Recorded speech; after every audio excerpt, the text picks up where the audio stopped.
Mission 2024 पर किस तैयारी में आरएसएस? कैसी चुनावी रणनीति पर हो रही है चर्चा? संघ में महिलाओं की एंट्री से जुड़ा क्या है दाम?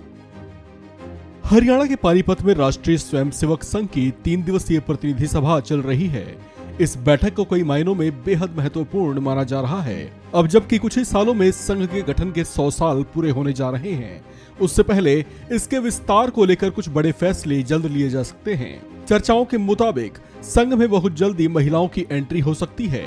इसके अलावा इस बैठक में मुस्लिम समाज के बीच अपनी पैठ को मजबूत करने के साथ साथ 2024 में होने वाले लोकसभा चुनाव के नजरिए से भी कुछ खास रणनीतियों पर चर्चा और विचार विमर्श किया जा रहा है। चलिए संघ की इस बैठक में जो संभावित मुद्दे चर्चा का विषय बने हुए हैं, उन्हें और बेहतर ढंग से समझने की कोशिश करते हैं। सबसे पहले बात करते हैं चुनावी मिशन और संघ की रणनीति को लेकर। देश में दरअसल अगले ही साल लोकसभा के चुनाव होने जा रहे हैं। उससे पहले 6 राज्यों में विधानसभा के चुनाव भी हैं। जिन राज्यों में चुनाव हैं, उनमें राजस्थान, मध्य प्रदेश, छत्तीसगढ़, कर्नाटक, मिजोरम और तेलंगाना शामिल हैं, जबकि त्रिपुरा, मेघालय और नागालैंड में चुनाव संपन्न हो चुके हैं, जहां बीजेपी गठबंधन की सरकारों का गठन हुआ है। अब बचे हैं 6 राज्यों के विधानसभा चुनाव, जिसे अगले ही साल होने वाले लोकसभा चुनाव का सेमीफाइनल माना जा रहा है। इन चुनावों का परिणाम इन राज्यों की जनता का मूड बताने का काम कर सकती है, और ये वो राज्य हैं जहां दूसरे दल भी बीजेपी की टक्कर में हैं। जबकि हाल में खत्म हुई राहुल गांधी की भारत जोड़ो यात्रा का प्रभाव भी इन राज्यों में माना जा रहा है।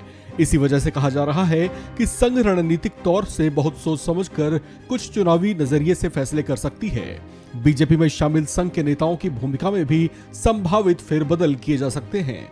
संघ की इस बैठक में एक खास विषय मुस्लिम, ईसाई समेत अलग अलग अल्पसंख्यक समुदायों के बीच जन जुड़ाव को बढ़ाना भी है। इस पर चर्चा ऐसे समय पर हो रही है जब अलग अलग विपक्षी दलों के नेताओं की ओर से संघ को लेकर तीखे बयान सुनने को मिले हैं। खासतौर से कांग्रेस नेता संघ को कट्टरवादी संगठन के तौर पर बताते रहे हैं। ऐसे में संगठन की छवि को बनाए रखने और दूसरे समुदायों के बीच अपनी पैठ को मजबूत करने को लेकर भी चर्चा हो रही है। बताया जा रहा है कि इसके लिए संघ खासतौर से संपर्क और संवाद अभियान चला रहा है। इसके तहत संघ के प्रतिनिधि अल्पसंख्यक समुदायों के बुद्धिजीवियों से मुलाकातें भी कर रहे हैं। इस बैठक को लेकर सबसे ज्यादा जिस बात की चर्चा है, वो है संघ में महिलाओं का प्रवेश। राष्ट्रीय स्वयंसेवक संघ के गठन को कुछ ही सालों में 100 साल पूरे होने वाले हैं। उससे पहले जिस संघ को आज तक पुरुषों की सदस्यता के लिए ही जाना जाता था, उसके प्रवेश द्वार अब जल्दी ही महिलाओं के लिए भी खुल सकते हैं।